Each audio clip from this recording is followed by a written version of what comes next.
வணக்கம், welcome to my channel.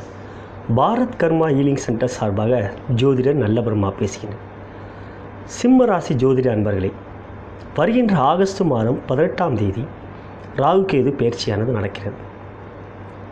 சிம்ம ராசி நண்பர்களே, உங்களுடைய ஜென்ம ராசியிலே இதுவரை ராகு பகவான் இருந்து கொண்டும் உங்களுடைய 7ஆம் ராசியிலே கலத்திரஸ்தானத்திலே கேது பகவான் இருந்து கொண்டும் சனியுடைய 10ஆம் பார்வை ராகு பகவானுக்கு ஏற்பட்டதால் ராகுவால் பல்வேறு மனக்குழப்பங்கள் ஏற்பட்டது. மனதிலே தேவையற்ற சஞ்சலங்கள் ஏற்பட்டது. பொதுவாக ராகு பகவான் சிம்மத்துக்கு நல்லவர் அல்ல. சனீஸ்வர பகவான் முதன்மையான பகையாளி. இவ்வாறு இருக்கையிலே அவருடைய பார்வை, சனீஸ்வரருடைய பார்வை உங்களுடைய ராசிக்கு ஏற்பட்டதாலும், மேலும் ராகுவிற்கு அந்த பார்வை ஏற்பட்டதாலும் ராகு சனியைப் போலவர் என்பதால் பல்வேறு கெடுபலங்களை செய்திருப்பார். ஆனால் குருவானவர் 2இல் இருந்ததால் அவற்றையெல்லாம் நீங்கள் சமாளித்திருப்பீர்கள்.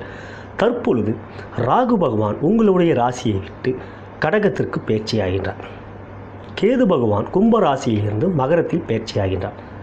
6ஆம் இடத்தில் கேது பகவான் அமர்வது மிக மிக சிலோக்கியமாகும்.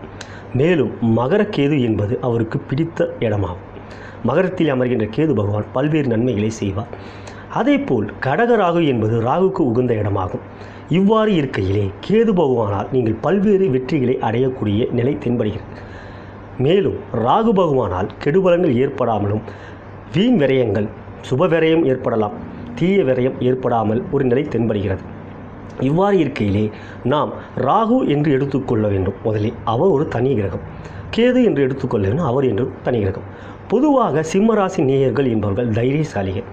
மிக மிக எந்த ஒரு வேலையிலும் ஒரு வேகத்தோடும் செயல்படக்கூடியவர்கள்.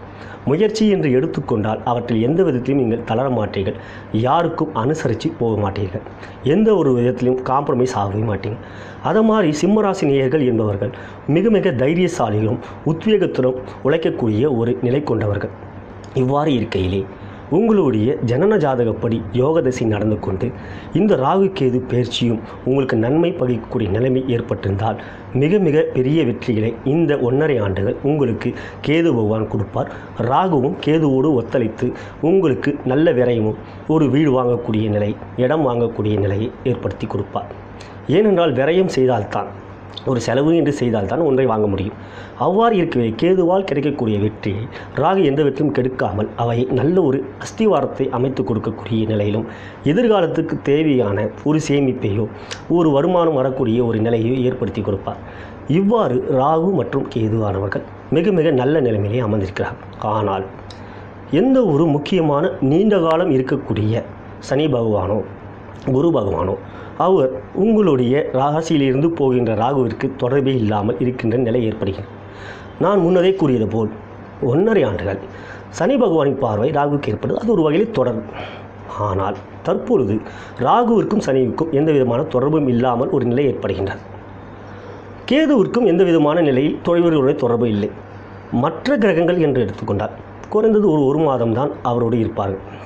இவ்வாறு இருக்கின்ற நிலையே ராகுவானவர் யாருடைய நட்சத்திரத்தில் பயணம் செய்கின்றாரோ, பொதுவாக ராகுவிற்கென்று சொந்த வீடு கிடையாது. அவர் யாரோடு சேர்கின்றாரோ, யாரால் பார்க்கப்படுகின்றாரோ, யாருடைய நட்சத்திரத்தில் பயணம் செய்கின்றாரோ, யாருடைய வீட்டில் இருக்கின்றாரோ அதன் அடிப்படையிலே தான் ராகு பலன்கள் செய்வார். அவ்வாறு இருக்கையிலே ராகு மற்றும் கேது எந்த நட்சத்திரங்கள் பயணம் செய்கிறார்களோ அவற்றின் அடிப்படையிலே தான் இந்த 1.5 ஆண்டுகள் அவர்கள் உங்களுக்கு நன்மைகளா இல்லை தீமைகளா செய்வார்கள் என்பதை நாம் காணலாம். முதலில் நாம் ராகுவை காணலாம். ராகுவானவர் ஆகஸ்ட் மாதம் 18ஆம் தேதி முதல் அடுத்த ஆண்டு 2018 ஏப்ரல் மாதம் 26ஆம் தேதி வரை ஆயிலம் நட்சத்திரத்தில் பயணம் செய்கின்றார். ஆயிலம் என்பது புதனுக்குரிய நட்சத்திரமாகும். சிம்ம ராசிக்கு புதன் நன்மை செய்யக்கூடியவர் தான். சூரியனோடு புதன் நட்புக்குரிய கிரகமாகும். எனவே இந்த இதில் பயணம் செய்கின்ற நிலையிலே ராகுவானவர் புதனாகவே கருதப்படுவார். புதனானவர் உங்களுடைய ராசிக்கு தனம் மற்றும் லாபஸ்தானாதிபதி, அதாவது 2ஆம் இடம் மற்றும் 11ஆம் இடமாகும். இந்த தனம் மற்றும் லாபஸ்தானாதிபதியான புதன் பகவானின் சாரத்தில் பயணம் செய்கின்ற காலங்களிலே ராகுவானவர் உங்களுக்கு விரயம் செய்ய மாட்டார். நிறைய தன வருவாய் தான் கொடுப்பார். அந்த வரவு என்று கொடுத்தால் தானே செலவு என்று செய்ய முடியும். அவ்வாறு நிலையிலே ராகுவானவர் மிகுந்த நன்மைகளை தான் உங்களுக்கு செய்வார். நான் முதலேயே கூறியபடி சூரியனுடைய பார்வை அவருக்கு ஏற்படவில்லை. அதே சமயத்தில் உங்களுடைய பகை கிரகமான சனியுடைய பார்வையும் ராகுவுக்கு ஏற்படவில்லை.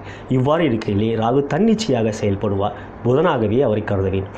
புதனுடைய சாரத்தில் சயனம் செய்கின்ற பொழுது அவர் உங்களுக்கு நன்மையை தான் செய்வார். அதன் பிறகு 2018 ஏப்ரல் 26க்கு பிறகு ஏப்ரல் 27 முதல் அடுத்த ஆண்டு, அதாவது அதன் பிறகு வருகின்ற 2019ஆம் ஆண்டு ஜனவரி 3 வரை அவர் பூச நட்சத்திரத்தில் பயணம் செய்வார். அதாவது ராகு பகவான் பூச நட்சத்திரத்தில் பயணம் செய்வார். பூச நட்சத்திரம் என்பது சனிக்குரிய நட்சத்திரமாகும். இந்த காலங்களில் நீங்கள் இயன்றதையெல்லாம் விரயம் செய்யக்கூடிய ஒரு நிலையை ராகு ஏற்படுத்துவார். சம்பாதித்ததெல்லாம் நீங்கள் செலவு செய்யக்கூடிய ஒரு நிலையை ஏற்படுத்துவார். சுப விரயமா அசுப விரயமா என்று எடுத்துக்கொண்டால் அது அசுப விரயமாக தான் இருக்கும். உடல்நலத்திலே நீங்கள் கவனம் செலுத்த வேண்டிய ஒரு காலகட்டமாகும். என்னதான் இருந்தாலும் குருவோடைய கட்டுப்பாடிலே அவர் வருவார் குரு பயிற்சிக்கு பிறகு. எனவே குருவானவர் உங்களுடைய பூர்வ புண்ணிய ஸ்தானாதிபதி. பொதுவாக 5க்குரியவருக்கு 10லே எந்த கிரகம் வந்தாலும் அது மிக மிக நன்மையை செய்யக்கூடிய ஒரு நிலையிலே 5க்குரியவர் அவற்றை கட்டுப்படுத்தி விடுவார். இவ்வாறு குருவின் கட்டுப்பாட்டிலே தான் ராகு இருப்பார். எனவே நீங்கள் பயப்பட வேண்டிய அவசியமில்லை. ஆனால் எச்சரிக்கையாக இருக்க வேண்டும். எச்சரிக்கையாக இருந்தோம் என்றால் நீங்கள் ஏற்படக்கூடிய பிரச்சனையிலிருந்து தப்பித்துக் கொள்ளலாம். ஜனவரி மாதம் என்று எடுத்துக்கொள்ளும்போது அந்த காலம் நீங்கள் ஜாக்கிரதையாக இருக்க வேண்டும். ஜனவரி மாதத்துக்கு பிறகு, அதாவது 2019 ஜனவரி 3க்கு பிறகு ஜனவரி 4 முதல் அதே ஆண்டு மார்ச் 10 வரை அவர் புனர்பூசண நட்சத்திரத்தில் பயணம் செய்கின்றார். புனர்பூசண நட்சத்திரம் என்பது குருவோடைய நட்சத்திரமாகும். குரு என்பவர் சிம்ம ராசிக்கு யோகக்காரன். அந்த யோகக்காரக நட்சத்திரத்தில் பயணம் செய்கின்ற காலங்களிலே ராகு குருவாகவே கருதப்படுவார். குருவாக கருதப்படுகின்ற ராகு உங்களுக்கு மிக மிக நன்மைகளை செய்வார். விரயத்திலே இருந்தாலும் அவர் விரயம் செய்ய மாட்டார். நீங்கள் நிரக அதிகமாக லாபம் சம்பாதிக்கக்கூடிய ஒரு நிலை அப்பொழுது உங்களுக்கு ஏற்படும். அது கேதுவால். எனவே அந்த காலங்களிலே நீங்கள் நன்றாகவே உங்களுடைய வாழ்க்கை முறையிலே நல்ல நல்ல விஷயங்களை அனுபவிப்பீர்கள். இவ்வாறு ராகு பகவான் இந்த 1.5 ஆண்டுகளிலே மத்திம பலன்களை உங்களுக்கு ஏற்படுத்துவார். ஆனால் கடக ராகு என்பது எப்பொழுதுமே நல்ல ராகு என்பதனால் நீங்கள் ராகுவால் நன்மைகளை தான் அதிகமாக ஏற்படுத்திக் கொள்வீர்கள், பெறுவீர்கள். தற்பொழுது கேதுவுக்கு எவ்வாறு இருக்கிறது, கேதுவுடைய சஞ்சாரங்கள் பயணங்கள் எவ்வாறு இருக்கிறது என்று காண்போம் என்றால், அவர் கேதுவானவர் கும்பத்திலிருந்து மகரத்துக்கு வருகிறார் ஆகஸ்ட் மாதம் 18ஆம் தேதி. அந்த ஆகஸ்ட் 18 முதல் அதே ஆண்டு டிசம்பர் மாதம் 2017 21 வரை, டிசம்பர் 21 வரை அவர் அவிட்ட நட்சத்திரத்தில் பயணம் செய்கின்றார். அவிட்டம் என்பது செவ்வாய்க்குரிய நட்சத்திரமாகும். செவ்வாய்க்குரிய நட்சத்திரம் என்பதனால் செவ்வாய் உங்களுடைய ராசிக்கு முதன்மை யோகக்காரகன் என்பதனால், அதுவும் 6லே கேது அமர்வதினாலும் மகர கேதுவாலும் மிக மிக பெரிய வெற்றிகளை மிக மிக பெரிய செல்வாக்கை பெறக்கூடிய காலமாகும். சிம்ம ராசி என்பது ராயல் சைன் என்று கூறுவார்கள். ஏனென்றால் கண்ணுக்கு தெரிஞ்ச சூரியன் ஒரே கண்ணுக்கு தெரிஞ்ச நவகிரகங்களிலே முதன்மை கிரகம். அவர்தான் நவநாயகனிலே முதன்மை நாயகன், நடுநிலை நாயகன். அவர் தான் கேப்டன் என்று சொல்லலாம். அப்படி கண்ணுக்கு தெரிஞ்ச சூரியனுடைய ராசியிலே பிறந்த நீங்கள் கேதுவால் மிக மிக நன்மைகளை பெறுவீர்கள். 6லே அமைந்திருக்கிற கேதுவால் எதிரிகளை வெல்லக்கூடிய ஒரு நிலை கிடைக்கும். அயல் நாட்டுக்கு போகக்கூடிய ஒரு வாய்ப்பு கிடைக்கும். பெரிய பெரிய வெற்றிகளை அடைவீர்கள். புதிய முயற்சிகள் எடுத்தால் முழுமையான வெற்றிகளை அனுபவிப்பீர்கள். நல்ல யோக நிலையை கொடுக்கக்கூடிய நிலையிலே அந்த டிசம்பர் 21 வரை அவர் கேதுவானவர் கொடுப்பார். 2017 டிசம்பர் 21க்கு பிறகு டிசம்பர் 22 முதல் 2018 ஆகஸ்ட் 30 வரை அவர் திருவோணம் நட்சத்திரத்தில் பயணம் செய்கின்றார். கேதுவானவர் சந்திரனுடைய நட்சத்திரத்தில் பயணம் செய்கின்றார். சந்திரன் உங்களுடைய ராசிக்கு விரையாதிபதி, அதாவது 12க்குரியவர். என்னதான் நீங்கள் சந்திரன் சிம்மராசியில் இருந்தாலும் உங்கள் ராசிக்கு அவர் எந்த ஆதிபத்தியம் வருகிறார் என்றால் 12ஆம் இடத்துக்குரிய ஆதிபத்தியம். எனவே சம்பாதிப்பதிலே சிறு சிறு பிரச்சனைகளை கொடுப்பார். தொழிலிலே சிறு சிறு பிரச்சனைகளை கொடுப்பார். மேலதிகாரிகளிடம் சில சண்டை சச்சரவுகளை ஏற்படுத்தக்கூடிய ஒரு நிலை ஏற்படும். ஏனென்றால் 6லே இருக்கிற எதிரிகளை சந்திக்கக்கூடிய ஒரு நிலை. அவ்வாறு இருக்கையிலே நீங்கள் கொஞ்சம் ஜாக்கிரதையாக இருக்க வேண்டும். வீண் விதண்டாவாதம் வேண்டாம், வாக்குவாதம் வேண்டாம். கேதுவானவர் ஞானக்காரகன் என்பதனால் அவர் உங்களிடம் ஒரு அதீத சக்தியோடு இருப்பதினால் எதையும் நன்னால் செய்ய முடியும், நான் சொல்வதுதான் சரி என்று ஆணித்தரமாக அடித்து வாதம் செய்வீர்கள். பொதுவாகவே சிம்மராசினியர்கள் வாதம் செய்யக்கூடியவர்கள். அவ்வாறு இருக்கவே கேதுவும் பலமாக இருப்பதினால் வாதம் செய்வதிலே வல்லவராக இருப்பீர்கள். ஆனால் மேலதிகாரிகளிடம் வீண் வாதம் வேண்டாம். சந்திரனுடைய சாரத்தில் பயணம் செய்வதனால், இந்த சந்திரனுடைய சாரத்தில் பயணம் செய்வது வாதம் செய்யாமல் இருந்தாலே வெற்றி தானாக கேதுவால் உங்களுக்கு கிடைக்கும். சிறு பரிகாரங்கள் நீங்கள் செய்வதனால் கேதுவால் அப்பொழுது ஏற்படக்கூடிய கெடுபல்களை தவிர்த்து விடலாம். விநாயகரை வழிபடுவதன் மூலம் மிக சிறந்த எளிய பரிகாரமாகும். அதுவும் திங்கட்கிழமை அன்று நீங்கள் யமகண்ட நேரத்திலே 10:12 விநாயகரை வழிபட்டு வந்தீர்கள் என்றால் கேதுவால் மிக மிக நல்ல பலன்கள் உங்களுக்கு கிடைக்கும். இவ்வாறு 2018 ஆகஸ்ட் 30 வரை அவர் சந்திரனுடைய சாரத்திலே பயணம் செய்கிறார். அதன் பிறகு 2018 ஆகஸ்ட் 31 முதல் 2019 மார்ச் 10 வரை அவர் சூரியனுடைய சாரத்தில் சஞ்சாரம் செய்கிறார். அந்த சஞ்சாரம் செய்கின்ற காலங்களிலே உங்களுடைய ராசியாதிபதி சூரியன் அவருடைய சாரத்தில் பயணம் செய்யும்பொழுது சூரியன் எந்த விதத்தில் உங்களுக்கு வெற்றி கொடுப்பாரோ அத்தகைய வெற்றியை கேது கொடுப்பார். உங்களோட ஜனன ஜாதகமும் பலமாக இருந்துவிட்டால் இரட்டிப்பாக உங்களுக்கு பலன்கள் கிடைக்கும். கேதுவால் மிக மிக நல்ல பலன்களை உங்களுக்கு கிடைக்கக்கூடிய எந்த ஒரு தொழில் செய்தாலும் அதில் வெற்றி கிடைக்கும். புதிய தொழில் செய்ய துவங்க நினைக்கக்கூடிய நிலையிலே நிச்சயமாக அந்த காலகட்டங்களில் நீங்கள் தொடங்கலாம். புதிய வேலையை தேடுபவர்கள் தாராளமாக அந்த நேரத்திலே துவங்கலாம். இவ்வாறு கேதுவானவர் மிக மிக பெரிய வெற்றிகளை இந்த 1.5 ஆண்டுகள் உங்களுக்கு கொடுப்பார். இதுவரை நான் கூறியதெல்லாம் பொது பலன்களாகும். தற்பொழுது துறை ரீதியாக முதலில் வியாபாரிகளுக்கு எவ்வாறு இருக்கும் என்று பார்த்தால், சிம்மராசி நேயர்களே, ராகு மற்றும் கேதுவானவர்கள் நல்ல இடத்தில் அமர்கிறார்கள். 6ஆம் இடத்தில் அமர்கின்ற கேதுவால் பல்வேறு வெற்றிகளை நீங்கள் இந்த 1.5 ஆண்டுகள் பெறுவீர்கள். அவர் சஞ்சாரம் செய்கின்ற ராசிகள் எல்லாம் சூரியனுக்கு நட்புக்குரிய ராசிகளாகும். அதாவது சந்திரன் மற்றும் செவ்வாய் என்பவர் சூரியனுக்கு நட்பு கிரகங்களாகும். எனவே கேதுவால் மிக மிக பெரிய வெற்றிகளை பெறுவீர்கள். முன்னோர்கள் உங்களுக்கு நல்ல ஆசை வழங்குவார்கள். குருமார்களின் ஆதரவு உங்களுக்கு என்றுமே இருக்கும். சித்தர் வழிபாடு நீங்கள் செய்தீர்கள் என்றால் மேலும் மேலும் கேதுவால் நற்பலன்கள் உங்களுக்கு கிடைக்கும். வியாழக்கிழமை தோறும் நீங்கள் தட்சிணாமூர்த்தியை வழிபடுவதனாலும் இல்லை சித்தர்கள் வழிபடுவதனாலும் ஆஞ்சநேயரை வழிபடுவதனாலும் மிகப்பெரிய வெற்றியை நீங்கள் பெறுவீர்கள். தொழிலிலே மிக மிக பெரிய ஏற்றங்கள் கிடைக்கும். தொழிலிலே நீங்கள் நல்ல நிலையில் இருந்தாலும் 12 அமர்கின்ற ராகுவால் தேவையற்ற விரயங்கள் ஏற்படக்கூடிய ஒரு நிலை தெரிகின்றது. ஆகையால் யாருக்கும் ஜாமீன் போடாதீர்கள். தேவையற்ற முறையிலே நீங்கள் யாருக்காவது ஜாமீன் போற்றீர்கள் என்றால் உங்களை அவர்கள் ஏமாற்றதான் நினைப்பார்கள். அவ்வாறு ஏமாறுகிற நிலையிலே நீங்கள் அவற்றுக்கு நீங்கள் கட்ட வேண்டிய நிலை ஏற்படும். அவங்க வாங்கின பணத்துக்கு நீங்கள் வட்டியோ இல்லை அசலையோ கட்ட வேண்டியது இருக்கும். ஆகையால் நீங்கள் யாருக்கும் ஜாமீன் போடாதீர்கள். மற்றபடி தொழில் ரீதியாக என்று பார்க்கின்ற பொழுது உங்களுக்கு 1.5 ஆண்டு காலம் மிக மிக பெரிய ஏற்றங்களை கொடுக்கக்கூடிய ஆண்டாக தான் தெரிகின்றது. இப்பொழுது உத்தியோகஸ்தர்கள் என்று பார்த்தோம் என்றால் 6ஆம் இடத்தில் அமர்கின்ற கேதுவால் மிகப்பெரிய வெற்றியை அடைவீர்கள். மேலதிகாரிகளிடம் நல்ல முறையிலே நட்பு பாராட்டுவீர்கள். அவர்களும் உங்களிடம் நட்பு பாராட்டுவார்கள். அவர்களிடம் நயமாக பேசி உங்களுடைய வேலையை காரியத்தை கச்சிதமாக முடித்து விடுவீர்கள். இவ்வாறு இருக்கின்ற நிலையிலே உடன் பணிபுரிபவர்களும் உங்களிடம் நட்பு பாராட்டுவார்கள். ஆனால் சந்திரனின் சாரத்தில் சஞ்சாரம் செய்கின்ற போது வாதம் செய்யாதீர்கள் என்று நான் ஏற்கனவே கூறினேன். அதை நீங்கள் கடைப்பிடித்தீர்கள் என்றால் இந்த 1.5 ஆண்டு காலம் உங்களுக்கு ஒரு ஏற்றமிகு ஆண்டாக தான் அமையும். மேலதிகாரிகளும் நட்பு பாராட்டுவதால் ப்ரமோஷன் என்ற வகையிலே உங்களுக்கு எந்த விதமான இடையூறு இல்லாமல் எளிதாக கிடைக்கக்கூடிய ஒரு நிலை தெரிகிறது. மேலும் பணிபுரிகின்ற இடத்திலே ஒரு பசுமையான ஒரு நினைவோடு இருக்கக்கூடிய ஒரு நிலை தென்படுகிறது. எனவே இந்த 1.5 ஆண்டு உங்களுக்கு ஒரு ஏற்றமிகு ஆண்டாகும். 12ஆம் இடத்தில் அமர்கின்ற ராகுவால் விரயம் ஏற்படக்கூடிய வாய்ப்பு இருக்கிறது. முடிந்தவரை சிக்கனமாக இருங்கள். அவற்றால் உங்களுக்கு பிரச்சனைகள் வராமல் பார்த்து கொள்ள முடியும். ஐடி துறையிலே வேலை பார்க்கும் நண்பர்களே, 6ஆம் இடத்தில் அமர்கின்ற கேது மகர கேது என்பதனால் உங்களுடைய எண்ணங்கள் எல்லாம் எளிதில் நிறைவேறும். எதிர்பார்ப்புகள் எல்லாம் எளிதில் அடைவீர்கள். உங்களுடைய ஆசை அபிலாஷைகள் எல்லாம் நிச்சயமாக நடக்கும்.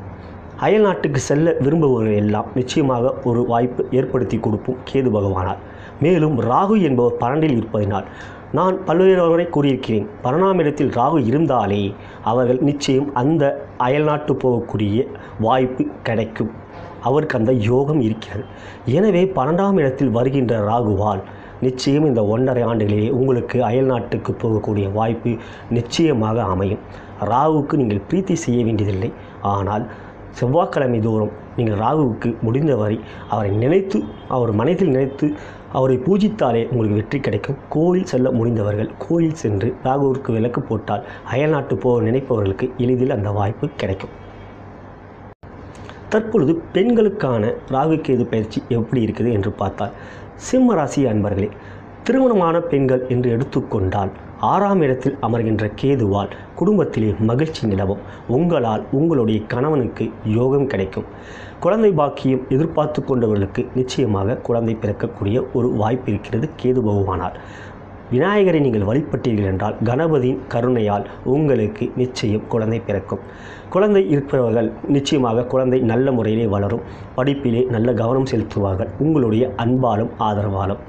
மேலும் உங்களுடைய குடும்பத்திலே நல்ல ஒரு இன்பமான ஒரு சூழ்நிலை தென்படுவதால் நீங்கள் உங்களுடைய மனதிலே மகிழ்ச்சியான ஒரு சூழ்நிலை ஏற்படுத்திக் கொள்வீர்கள், மகிழ்ச்சியுடன் இருப்பீர்கள். 12ஆம் இடத்திலே ராகு இருப்பதனால் உங்களுக்கு விரயம் ஏற்பட வாய்ப்பு இருக்கிறது. அது சுப விரயமாக தான் இருக்கும்.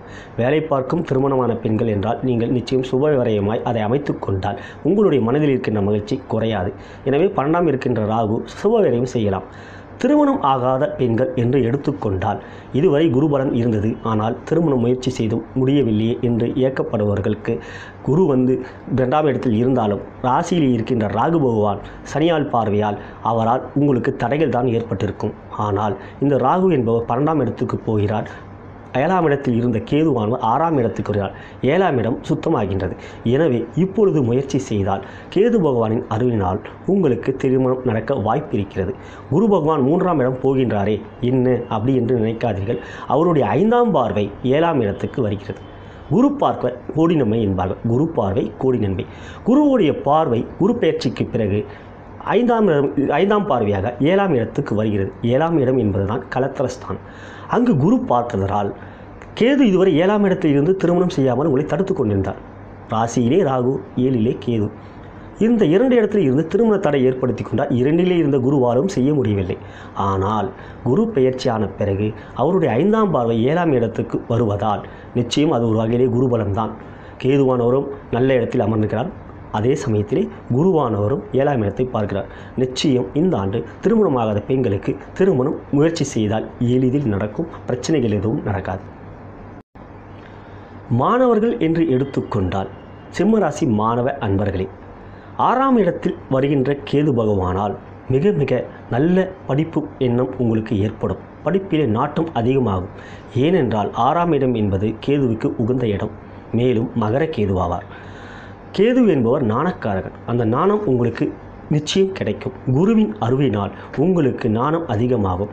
மேலும் குருவின் பார்வை 7ஆம் இடத்துக்கு வருவதனால் நல்ல நட்பு ஏற்படும் உங்களுக்கு. ஆகையால் நல்ல நட்பால் உங்களுக்கு படிப்பிலே மிக மிக நாட்டம் ஏற்படும். எனவே இந்த 1.5 ஆண்டு கேதுவால் உங்களுக்கு படிப்பிலே நாட்டம் ஏற்படும். 12ஆம் இடத்தில் வருகின்ற ராகுவால் உங்களுக்கு விளையாட்டிலே ஆர்வம் ஏற்படும். விளையாட்டு மட்டும் முக்கியம் என்று கூற முடியாது. படிப்பிலே முக்கியம் என்றால் அதுவும் முக்கியம் என்று கூற முடியாது. இரண்டையுமே பேலன்ஸ் பண்ணிக்கணும். நீங்கள் ரெண்டுமே பேலன்ஸ் பண்ணுற ஒரு சாமர்த்தியசாலி தான். சிம்மராசி என்பது ஒரு சாமர்த்தியசாலி. அவர் இவ்வாறு இருக்கையிலே கேதுவானவர் நல்ல நாணத்தை கொடுக்கின்ற நிலையிலே ராகுவான் விளையாட்டிலே ஆர்வத்தை கொடுப்பார். இருந்தாலும் படிப்பிலே நீங்கள் கவனம் செலுத்துவீர்கள். படிப்பிலே மிக மிக பெரிய வெற்றியை பெறுவீர்கள். கலைத்துறை சேர்ந்த சிம்மராசி நண்பர்களே, 6ஆம் இடத்தில் வருகின்ற கேதுவாவும் 12ஆம் இடத்தில் வருகின்ற ராகுவாலும் உங்களுக்கு கலைத்துறையிலே மிக மிக பெரிய ஏற்றம் ஏற்படும். 6ஆம் இடத்தில் வருகின்ற கேதுவால் உங்களுக்கு கலைத்திறன் படைப்பிலே மிக மிக ஒரு பிரகாசமான எதிர்காலம் இருக்கின்றது. படைப்பிலே நீங்கள் மிக மிக சிறந்த படைப்புகளை படைப்பீர்கள். புதிய புதிய தொழில்நுட்பங்களை கற்றுக்கொள்வீர்கள். புதிய சிந்தனைகள் உங்களுக்கு ஏற்படும். நாணக்காரகன் கேதுவால். எனவே கலைத்துறையில் ஈடுபட்டு கொண்டிருக்கும் சிம்மராசி அன்பர்களே, கேது பகவானால் உங்களுக்கு இந்த 1.5 ஆண்டு காலம் கலைத்துறையிலே மிக மிக பெரிய ஏற்றம் ஏற்படும். பல்வேறு வெற்றி படைப்புகளை நீங்கள் படைப்பீர்கள். அரசியல் துறையை சேர்ந்த சிம்மராசி நண்பர்களே, பொதுவாக சிம்மராசி என்பதே அரசியல் துறைக்கு சம்பந்தப்பட்ட ஒரு ராசி. சிம்மராசி நண்பர்களே, இந்த ராகு கேது பயிற்சியிலே 6ஆம் இடத்தில் எதிரி ஸ்தானத்தில் ஜெயஸ்தானம் என்பார்கள். வெற்றி ஸ்தானம் என்று கூறினால் அது 3ஆம் இடம். ஆனால் எதிரியை வெற்றி கொள்வதானே முக்கியம். அவ்வாறு சத்துருஸ்தானத்தில் கேது அமர்வதனால் உங்களுடைய அரசியல் எதிரிகளை நீங்கள் எளிதில் வெல்வீர்கள். அவர்கள் உங்களிடம் அடிபணிவார்கள். நீங்கள் சொல்வதை அவர்கள் கேட்பார்கள். உங்களுடைய அரசியல் எதிரிகள் மட்டுமல்லாமல் உங்களிடம் கூட இருக்கின்ற நட்புக்குரிய அரசியல் நண்பர்கள் உங்களிடம் ரொம்ப நட்பு பாராட்டுவார்கள். பகைமை மறப்பார்கள். எதிரிக்கு எதிரி நண்பன் என்ற ரீதியிலே உங்களிடையே அவர்கள் இனிமேல் நாம் நன்றாக நண்பர்களாக இருப்போம் என்று அவர்களே முன் வருவார்கள். எனவே அரசியலிலே உங்களுக்கு மிக மிக பெரிய ஏற்றங்களை கேது பகவான் கொடுப்பார். ராகுவான 12ஆம் இடத்தில் இருந்தாலும் அது கடகராகு என்பதனாலும் அவர் 3ஆம் இடத்தில் இருக்கின்ற குருவுக்கு கட்டுப்படுவதனாலும் குருவானவர் ராகுவை மிக மிக கட்டுப்படுத்தி நன்மைகளை தான் செய்ய வைப்பார். எனவே ராகுவால் எந்த விதமான கெடுபலனும் ஏற்படாது. கேதுவால் மிக மிக பெரிய வெற்றிகள் கொடுப்பாங்க. உங்களுக்கு நல்ல திசை மட்டும் நடந்து கொண்டிருந்தால், குறிப்பாக செவ்வாய் திசை நடந்து கொண்டிருந்தால் மிகப்பெரிய வெற்றியை பெறுவீர்கள். ராகு திசை நடந்து கொண்டிருந்தால், ராகுவார் நல்ல நிலையில் இருந்தால் மிக மிக பெரிய பதவி உங்களை தேடி வரும். பதவி பட்டம் என்பது எளிதில் உங்களுக்கு இந்த 1.5 ஆண்டுகளில் கிடைக்கும். இதுவரை நான் கூறியதெல்லாம் ஒரு பொதுவான சிம்மராசி நேயர்களுக்குரிய ராகு கேது பலன்களாகும். ஆனால் ஒருவருடைய ஜனன ஜாதகம் என்பது தான் முக்கியம். நான் எப்போ கூறினேன் அல்லவா, செவ்வாய் திசை நடக்கிறதா, ராகு திசை நடக்கிறதா, இதெல்லாம் உங்களுடைய ஜனன ஜாதகத்தை தகுந்த வயதிலே சிம்ம ராசியில் பிறந்தவர்களுக்கு தகுந்த வயதிலேயே சூரிய தசை, சந்திர தசை, செவ்வாய் தசை, ராகு தசை வரும். கொஞ்சம் வயசு அதிகமான குரு தசை வரும். இவ்வாறு சூரியன், சந்திரன், செவ்வாய் என்பது உங்கள் ராசிக்கு நட்பு. ஆனால் ராகு என்பவர் எவ்வாறு இருக்கிறார் என்பது உங்களோட ஜனன ஜாதகத்தை பார்த்தால் தான் சொல்ல முடியும். அவ்வாறு கணிக்கின்ற பொழுது ராகு எப்படி இருக்கிறார் என்பதை அவள் எளிதில் சொல்லிவிட முடியாது. ராகு என்பவர் ஒரு சூட்சும கிரகம், சூரியனையே கிரகணம் பிடிக்கக்கூடிய ஒரு பெரிய சக்தி வாய்ந்தவர் ராகு பகவான். சூரிய கிரகணம் என்பது அதுதான். எனவே உங்களுடைய ஜனன ஜாதகத்தை நீங்கள் ஆராய்ந்து ராகுவும் நன்றாக இருந்து கோச்சாரமும் நன்றாக இருந்தால் மிக மிக பலன்கள் இரட்டிப்பாகும், 3 பங்காகவும் மாறலாம். எனவே உங்களுடைய ஜனன ஜாதகத்தை என்னிடம் கொண்டு வந்தால் நான் அதை அலசி ஆராய்ந்து எவ்வாறு இருக்கிறது என்பதை பார்த்து உங்களுக்கு நான் பலன்களை கூறுவேன். அதுக்கான பீஜ மந்திரங்களையும் கூறுவேன். இதனால் அரசியல் துறையில் நீங்கள் மிக மிக வெற்றியை பெறலாம், பதவி பட்டங்களை கிடைக்க வைக்கலாம். இதுவரை நான் கூறிய பலன்கள் உங்களுக்கு பிடித்திருந்தால் கீழே இருக்கிற சப்ஸ்கிரைப் பட்டனை நீங்கள் கிளிக் செய்து என்னை ஃபாலோ செய்யலாம். மேலும் என்னை தொடர்பு கொண்டு உங்களுடைய ஜனன ஜாதகத்தை முழு பலன்களை கேட்க விரும்பினால் கீழே இருக்கிற அலைபேசி எண்ணில் என்னை தொடர்பு கொண்டு கேட்டுக்கொள்ளலாம். அல்லது கீழே இருக்கிற அலைபேசியிலே வாட்ஸ்அப்லேயும் என்னை நீங்கள் தொடர்பு கொள்ளலாம். இதுவரை நான் கூறிய பலன்கள் உங்களுக்கு பிடித்திருக்கும் என்று நான் நம்புகிறேன். என்னை தொடர்பு கொண்டும் பொழுது உங்களுக்குரிய பீஜ மந்திரம், அதற்குரிய எந்திரம் எல்லாம் உங்களுக்கு நான் கொடுப்பேன். அதன் மூலம் நீங்கள் கிரக தோஷங்களை நிவர்த்தி செய்து வாழ்க்கையிலே வளமாக வாழக்கூடிய ஒரு நிலை ஏற்படும் என்று கூறிக்கொண்டு விடைபெறுகிறேன். நன்றி, வணக்கம்.